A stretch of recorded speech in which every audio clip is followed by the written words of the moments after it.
সময় ছাড়া, প্রিপারেশন ছাড়া, অনেক লিমিটেশনের মধ্যে আমি নাটকের মানুষ, নাটক থেকে আসা। আমাদের ইন্ডাস্ট্রি নাটকে আমরা কিভাবে কাজ করি, কি পরিমাণ প্রেশার থাকে সেটা আমরা সবাই জানি, অবগত আমরা। তো সেই জায়গা থেকে যখন আমার ওটিটিতে পদার্পণ, তখন চেয়েছি একটু বেশি সময় নিয়ে কাজ করতে। আহ, আহ, এই যে এখানে আমার আমার আমার প্রত্যেকটা সেক্টরে আমার গুরু আছে।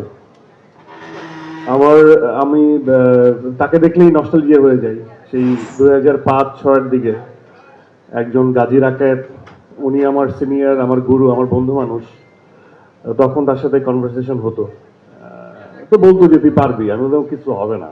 তো, কিন্তু ওই যে একটা একটা ওই যে আমি বলি সবসময় যে মডেলদের দ্বারা অভিনয় হয় না, এই লাইনটা, এবং তার সাথে আমার দীর্ঘদিন দীর্ঘ আলাপচারিতা, যে আমি ডিফারেন্ট ক্যারেক্টার পোর্ট্রে করতে চাই, তার উৎসাহ, সবকিছু মিলে যে হয়তোবা কোনো একটা জায়গায় কিছু একটা হয়ে যায়।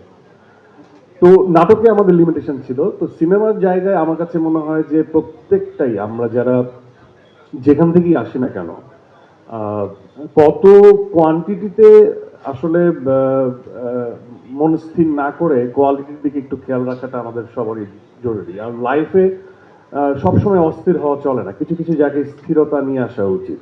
আমার কাছে মনে হয় যার প্রসার যত হয়, যার যত উপরের দিকে উঠতে থাকে, তার দায়িত্ববোধের জায়গাটা অনেক বেশি দৃঢ় হওয়া উচিত এবং সময় নিয়ে কাজ করা উচিত।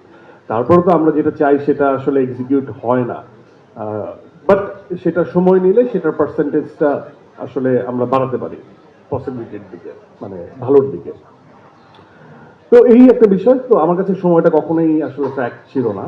আর যদি হয় চুক্তিবদ্ধ হওয়া সিনেমার কথা বলি, সেটা হচ্ছে যে এই দাগের সাথে আমার সম্পৃক্ততা, বা একাধিক ছবির সাথে আমার সম্পৃক্ততা, বা যেটাকে বলে কন্ট্রাক্ট সাইন করে ফেলা, সেটা একাধিক ছবির সাথে অনেক হয়ে গেছে। কিন্তু আমি একটু টেকনিক্যালি কন্ট্রাক্টটা সাইন করি, সেটা হচ্ছে যে টাইম লিমিট না দিয়ে, যে এটা এই সময়ের ছবি, যাতে এটা একটা চুরি আর কি, যাতে সময়টা বেশি নেওয়া যায়।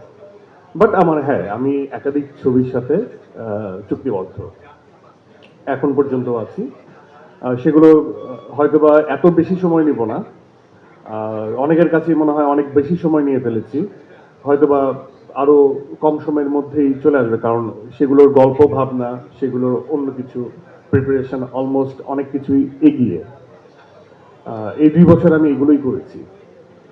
আর দাগি প্রসঙ্গে বলতে গেলে, আহ, যদি আমি এসবিএফ আলফাই নিয়ে কথা বলি, বা শাকিলকে নিয়ে কথা বলি, সে আমার বন্ধু মানুষ, আমার প্রথম ছবির অর্থদাতা।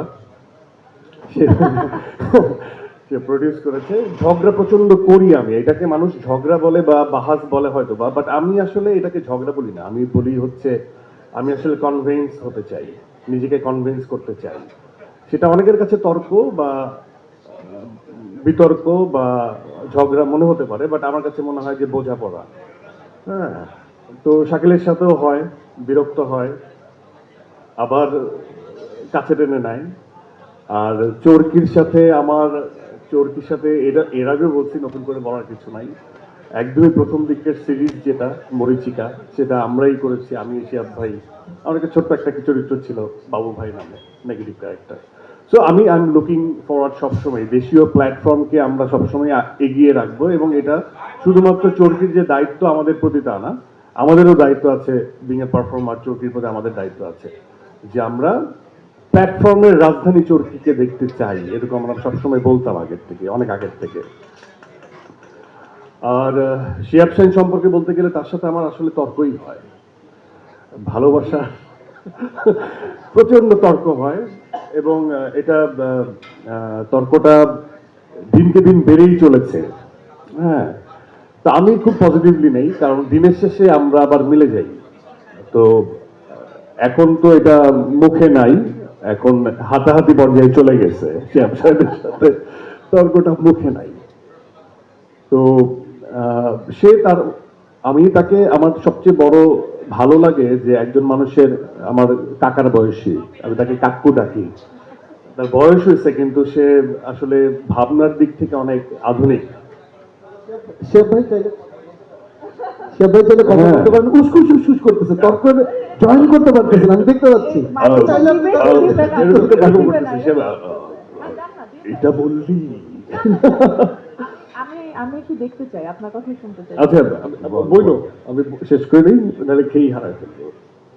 তো শেহাব শাহীন সম্পর্কে, কারণ প্রশংসার কথাটা আসবে এখন আর কি, যে আমার কাছে মনে হয় যে উনি যতই বয়স্ক হন না কেন, ওনার ভিতরে যে বাচ্চা সুলভ আচরণটা আছে এবং ওনার যে সফটওয়্যার প্রতিনিয়ত আপডেট হয়, তো এই জন্য উনি মনের দিক থেকে এবং কন্টেন্ট বলার ক্ষেত্রে উনি খুব আধুনিক এবং ওই স্টাডিটা উনি রাখেন। এটা যদি আমি বলি শুধু স্ক্রিপ্টিং বা চিত্রনাট্য না, মিউজিক সেন্স তার খুব ভালো এবং সব কিছুর ক্ষেত্রেই। এবং অনেকে তাকে বলে হিট মেশিন, আমার কাছে মনে হয় যে উনি আসলে সময়টা ধরতে পারে যে এই টাইম লাইনে আসলে কি ডেলিভার করতে হবে, এবং একই সাথে তার যে যারাই কাজ করেন তাদেরকে দিয়ে উনি কাজটা বের করে নিয়ে আসতে পারেন। আর অনেক লিমিটেশন আছে, সেটা এখানে বলা যাবে না, সেটা পার্সোনালি বলতে হবে। তো সোফার উনি আমাকে অ্যাজ এ পারফর্মার অনেক স্নেহ করেন এবং সম্মান দেখান, এবং যত তর্ক বিতর্ক যাই হোক না কেন, অ্যাজ এ ডিরেক্টর আমি তাকে প্রচন্ড সম্মান করি এবং তার প্রতি আমার অবশ্যই আস্থা আছে এবং আমাদের সকলের আস্থা আছে। শেফ ভাই, আই লাভ ইউ, আমি তোমাকে ভালোবাসি। Same here. তো আর যদি বলি কোয়ার্টিস্ট বললে অনেক দীর্ঘ হবে। সেখানে আমার যে আমাকে যে নাটকে নিয়ে আসছিল, অভিনয় জগতে নিয়ে আসছিল, যার নাম যার হাত ধরে আমি আসছি, একজন গাজী রাখায় ঘর ছাড়া নামে একটা ধারাবাহিক দিয়ে আমার পদচারণা নাটকে, উনি আমার সামনে বসে আছে। তো আমি খুব ব্লেসড যে আমার প্রথম ছবিতে আমার এই সৌভাগ্য হয় নাই, আমার দ্বিতীয় ছবিতে আমি তার সাথে স্ক্রিন শেয়ার করতে পারছি। সো রাকায়েত ভাই শুধুমাত্র উনি আমার গুরু না, আমি যখন একদম ছোটবেলায় যখন দেখতাম স্ক্রিনে ওনার বড় চুল, সো আমার কাছে সবার থেকে আলাদা ওনাকে লাগতো, যে ওনার যে এক্সপেক্টেডটা ওনাকে আমার ডিফারেন্ট লাগতো, এই জন্য আমি বেশি করে তাকে দেখতাম। তো তখন আমার মনে হতো যে এই যে নায়কোচিত ব্যাপারের বাইরেও যে একজন ক্যারেক্টার বা একজন মানুষ আলাদাভাবে নিজের গ্রহণযোগ্যতা বা টানতে পারে, এই ফিলিংসটা কিন্তু ওই 2004-05 ওই সময় অভিনয়ে আসার থেকে ওনার কাছ থেকে আসা। আমরা দেখতাম যে উনি একটু ডিফারেন্টলি নিজেকে পোর্ট্রে করতো। সো এই যে এইগুলো আসলে বলা উচিত। এবং আমার সামনে বসে আছে মনিয়ারা মিঠু আপা, খুবই গুণী অভিনেত্রী, সবাই জানেন আপনারা। ওনার সাথে আমার এই প্রথম সিনেমাতে স্ক্রিন শেয়ার, এবং আমি বলবো যে আমার বন্ধু মানুষ রাজীব সালেহীন, ছবিটা দেখলে আপনারা বুঝবেন অসম্ভব ভালো করেছে, আমার চোখে খুব ভালো করেছে। এবং এখানে আর পারফর্মার দেখতে পাচ্ছি না, এখানে আমার খুব আদরের বা পছন্দের, বলা হয়নি কখনো, মাসা আছে, ওর গান আমার খুব পছন্দ। আর পাশেই বসে আছে, হ্যাঁ, জেফার। জেফারকে আমরা অনেকে অনেকভাবে পোর্ট্রে করি, কিন্তু খুবই হাইলি ট্যালেন্টেড একটা মেয়ে এবং খুবই ইজি গোয়িং। মানে খুবই ইজি গোয়িং বলতে মানে হচ্ছে অন্য কোনো কিছু না, খুব খুব সাধারণভাবে সাধারণ একজন মানুষ।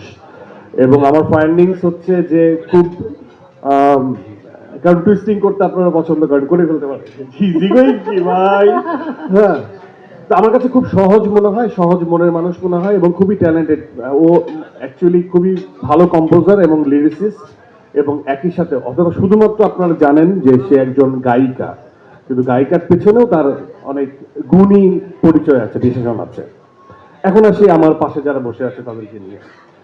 সুনয়রাকে নিয়ে প্রথমে বলবো, কারণ হচ্ছে